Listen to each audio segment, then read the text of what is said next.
काफ़ी requested topic था ये कि इंट्राडे के लिए स्टॉक सिलेक्शन कैसे करें या उसके लिए कोई एक ट्रेडिंग सेटअप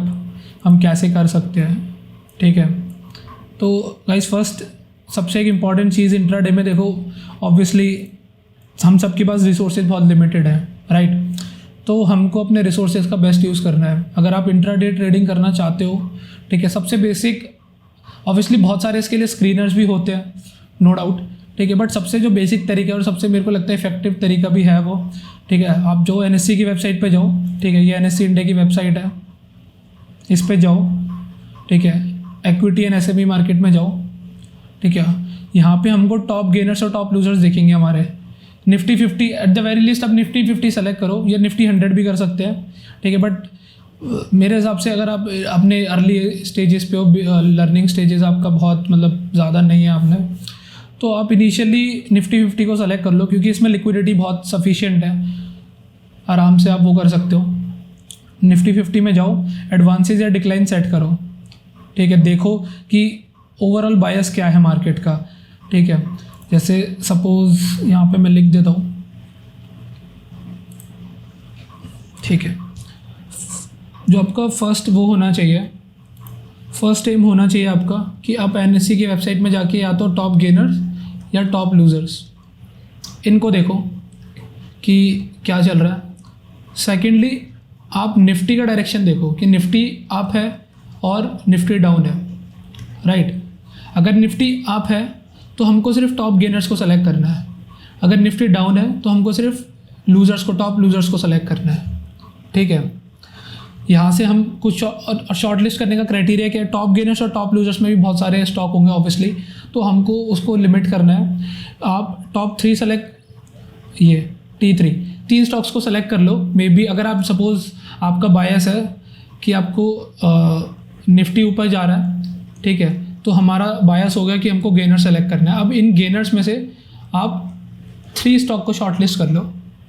ठीक है, 3 स्टॉक को शॉर्ट लिस्ट कर लो, और जिनका मे बी 0.5 से लेके या 1% से लेके और वो 2% के बीच में राइज कर चुके हैं जो आज, ठीक है, आप इन स्टॉक्स को सेलेक्ट कर लो, ठीक है। तो हमारा बायस सेट हो गया, हमारा स्टॉक शॉर्ट लिस्ट हो गया। अब हमको एंट्री कैसे लेनी है इसमें, ठीक है। एंट्री लेने के लिए अब इसके लिए हम डिफरेंट सिस्टम यूज़ कर सकते हैं। सबसे बेसिक तरीका, सबसे इफेक्टिव तरीका वैसे ही है, ऑब्वियसली मैंने इसको वैसे बैक टेस्ट नहीं किया है, बट काफ़ी इफ़ेक्टिव तरीका ये कि मार्केट ऑब्वियसली कोई भी स्टॉक है, उसका प्रीवियस डे का कुछ प्राइस एक्शन होगा, सपोज कुछ इस टाइप से, ठीक है, और सपोज उसने ब्रेकआउट दिया नेक्स्ट डे ऐसे,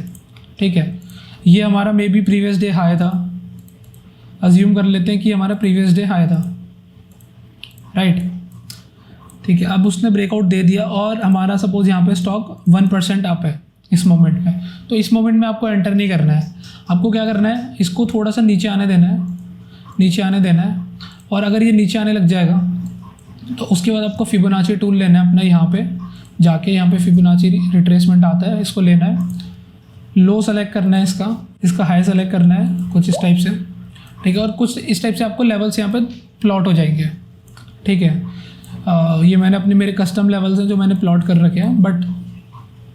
इसमें जो 0.5 का लेवल है और जो 0.618 का लेवल है, ये 2 लेवल्स, ठीक है, ये इंपॉर्टेंट लेवल्स होते हैं बहुत ज़्यादा, क्योंकि मेजॉरिटी ऑफ ट्रेडर्स इन्हीं लेवल्स को कंसिडर कर रहे होते हैं, ठीक है, तो ये इंपॉर्टेंट लेवल्स हैं। तो आप कर सकते हो कि आप मे बी ये सिस्टम क्रिएट कर सकते हो इंट्राडे में कि स्टॉक अगर हमारा बुलिश है और वो पुल बैक देगा 50% लेवल तक या 61.8 लेवल तक, उसके बाद ही मैं एंटर करूँगा, राइट। तो जब ये पुल बैक देगा इंट्राडे में इस लेवल तक, ठीक है, तब आप एंटर करो, और टारगेट आप एट द वेरी लिस्ट जो उसने डे का हाई बनाया था आज का प्रेजेंट डे का वो रखो, ठीक है। और सपोर्ट आपका स्टॉप लॉस लेवल क्या हो सकता है इसमें, स्टॉप लॉस में भी अगर आपने यहाँ पर एंटर करा है तो आप कर सकते हो मे बी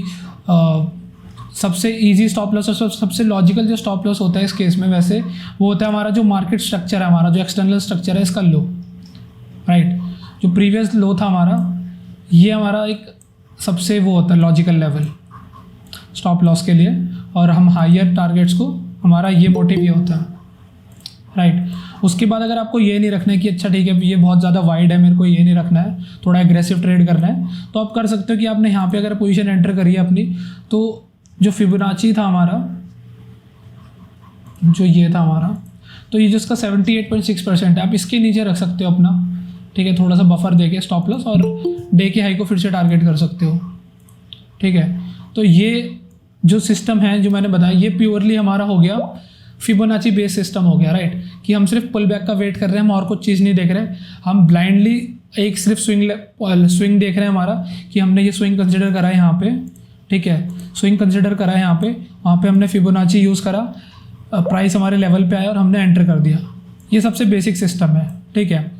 अब अगर चाहो आप तो इसमें आप इसके एक दूसरा सिस्टम क्रिएट कर सकते हो, मे बी आप मूविंग एवरेज यूज़ कर सकते हो, राइट, जैसे कि मे बी प्राइस यहाँ पे था और इसके नीचे कोई सपोज ऐसे मूविंग एवरेज चल रहा है और आप इसके रिएक्शन का वेट करोगे, ठीक है। अगर आपको यहाँ पे फेवरेबल रिएक्शन मिलता है अगर, तो यहाँ पे अपनी पोजीशन एंटर करोगे और ऑब्वियसली स्टॉप लॉस इसके नीचे रखोगे कहीं, और जो प्रीवियस हाई था उसको टारगेट करोगे, ठीक है। तो ये एक सिस्टम हो सकता है। इसको अगर हम जैसे रियल चार्ट में देखते हैं, जैसे सपोज कोई भी स्टॉक उठा लेते हैं, क्या उठाए, SBI उठा लेते हैं, मे बी SBIN, ठीक है, और इंट्राडे हम चलते हैं 5 मिनट्स में चलते हैं, और इसमें हम मे बी कुछ मूविंग एवरेजेस यूज़ कर लेते हैं, बहुत बेसिक जो सब यूज़ करते हैं, ठीक है, और एक VWAP भी लगा लेते हैं। पहले मूविंग एवरेज देख लेते हैं सपोज, राइट। तो यहाँ पे हमारा डे खुला, हमको दिख रहा है 9:15 हो रहा है, राइट, और ये हमारा प्रीवियस डे का हाई था, ठीक है, प्रीवियस डे हाई था प्राइस, और ये हमारा था एक फिबोनाची कुछ इस टाइप से, सेकेंड, ये था हमारा स्विंग, राइट, ये हमारा फिबोनाची था, और प्राइस देखा हमने यहाँ 50% पे आया, 61.8 पे आया, ठीक है। तो मे बी अगर कोई सिंपल फिबोनाची सिस्टम यूज़ कर रहा है तो उसको यहाँ पे एंट्री मिल गई रिवर्सल कैंडल्स पे, यहाँ बुलिश कैंडल पे उसने कर लिया क्योंकि इसने बेरिश कैंडल का हाई ब्रेक कर दिया, तो अज्यूम कर सकते हैं कि रिवर्सल हो रहा है, राइट। तो मे बी उसने यहाँ पर एंटर करा फिबोनाची वाले ट्रेडर ने, ठीक है। सपोज ट्रेडर फिबोनाची यूज़ नहीं करता है और वो सिर्फ इंडिकेटर यूज़ करना चाहता है सच एज मूविंग एवरेज, ठीक है, तो मे बी उसने 20 मूविंग एवरेज यहाँ पे यूज़ करा है, ठीक है। तो वो क्या करेगा, वो वेट करेगा कि मार्केट मे बी नीचे जा रहा है, पुल बैक दे रहा है, और उसके बाद वापस ऊपर आएगा। जब वो 20 मूविंग एवरेज के ऊपर आ जाएगा, मैं उसके बाद ट्रेड एंटर करूँगा, राइट। तो या तो वो ट्रेड को यहाँ पे एंटर कर सकता है, राइट, प्रीवियस स्विंग के आसपास, ठीक है, बट और लो वो क्या रख सकता है, लो रख सकता है वो जो हमारा ये प्रीवियस लोस ने फॉर्म करा, जो रिसेंट लोस ने फॉर्म करा, ठीक है। तो इसको एज ए स्टॉप लॉस आप यूज़ कर सकते हो। सपोज आपको थोड़ा डर लग रहा है, आपको थोड़ा फियर आ रहा है कि मार्केट यार फिर से रेजिस्टेंस के पास आ रहा है और मे बी मैं शायद गलत हूँ, तो मैं थोड़ा वेट करता हूँ, थोड़ा क्लियर ब्रेकआउट दे स्विंग लेवल का भी और मूविंग एवरेज का, तो मैं तब एंटर करूँगा। तो उसके लिए आपको यहाँ पे अपॉर्चुनिटी मिली क्लियर, यहाँ पे इसने स्विंग लेवल को ब्रेक करा है यहाँ पे और मूविंग एवरेज के भी ऊपर है, तो आप यहाँ पे एंटर कर सकते हो, ठीक है। इस केस में स्टॉप लॉस थोड़ा वाइड होगा, थोड़ी सेफर एंट्री है ये, ठीक है। तो ऑब्वियसली आपको पोजीशन साइज थोड़ा कम हो जाएगा, बट ऑब्वियसली ये ट्रेडर टू ट्रेडर वेरी करता है कि आप एग्रेसिव ट्रेडर हो या आप थोड़ा सेफ ट्रेडर हो, ठीक है। तो ऑब्वियसली आप यहाँ पे स्टॉप लॉस रख सकते हो। एग्रेसिव बंदे यहाँ पर भी रखते हैं नीचे, ठीक है। कोई बहुत एक्सट्रीमली एग्रेसिव होता है तो बुलिश कैंडल के जस्ट नीचे रख लेता है वो स्टॉप लॉस, ठीक है। और उसके बाद आप इसको ट्रेल कर सकते हो। ट्रेल करने के लिए सेम चीज़ है, आप 20 मूविंग एवरेज जैसे आपका टूट जाए आप उसको क्लोज कर दो, या फिर आप फिक्स्ड रिस्क रिवॉर्ड रख सकते हो कि मैंने सपोज 1000 का रिस्क लिया है, अगर मेरे को 2000 अगर मेरा टारगेट अचीव होता है तो मैं निकल जाऊंगा, जिससे मेरा मतलब +2 RR मतलब मेरे को अचीव हो रहा है यहाँ पे। तो ये एक डिफरेंट इंट्राडे सिस्टम है जिसमें हमने मूविंग एवरेज यूज़ किया है।